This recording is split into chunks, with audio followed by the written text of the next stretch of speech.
So how can we respond? Hopefully we won't be like most global leaders who are just ignoring the problem. What we need is a sustainability mobilization that cuts across all sectors of our society.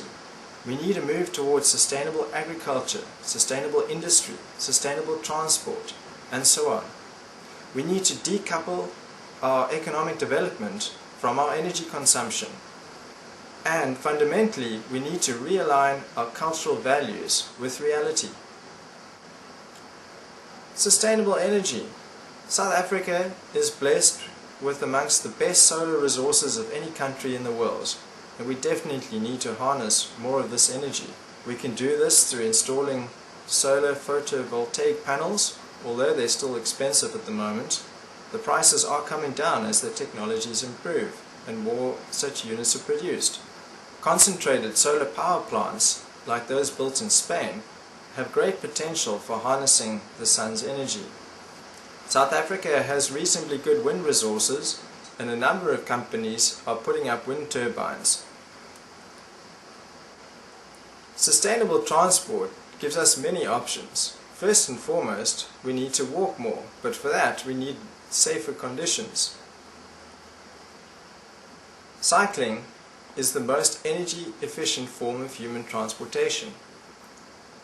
Horses are another fallback for beyond oil and usefully provide manure at the same time. Electric bikes and scooters are highly energy efficient, especially for transporting single passengers. Electric cars running on batteries are also part of the future of transport. However, they are constrained to some extent by high battery prices and limitations on the supplies of lithium. Rather than going for large cars, we need to downsize. Cars like the G-Wiz being sold in London and other parts of the world make a lot of sense. Buses are one of the most energy efficient forms of transport, as long as the buses are loaded to full capacity. Bigger is sometimes better. Buses accommodating up to 300 people were seen on the streets in Cuba following the collapse of the Soviet Union. Light rail systems are one of the most energy efficient forms of transport. High-speed trains can in the future replace long-distance air travel, although they are very expensive.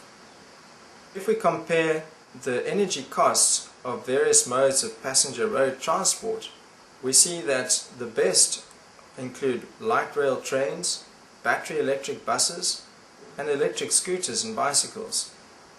One of the most important things with passenger transport is to make sure that the vehicles are loaded to near their maximum capacity. In the case of petrol and diesel cars, we can save large amounts of fuel merely by filling the cars up instead of having single occupant vehicles on the road. Again, battery electric cars and electric scooters come out tops. Electric bicycles win hands down in terms of the energy cost. Sustainable industry is another direction we need to move in.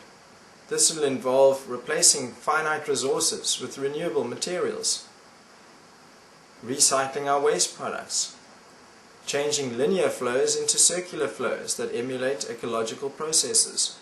We need to replace diversity with efficiency, obsolescence with durability, and instead of globalization, we're going to see relocalization. The cultural transition will involve a recognition of the challenges so that we can move from denial to acceptance and then to action. We need to change our values.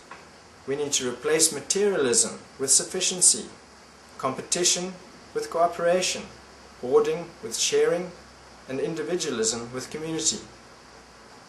So what can government do to prepare for the coming decline in oil supplies? Government should mobilize for mitigation, improve efficiency in energy conservation, invest in renewable energy and in sustainable transport infrastructure. The government should prioritize fuel use, in particular for agriculture and food distribution and for essential services. And thirdly, government can promote awareness and cooperation amongst the public. What can businesses do?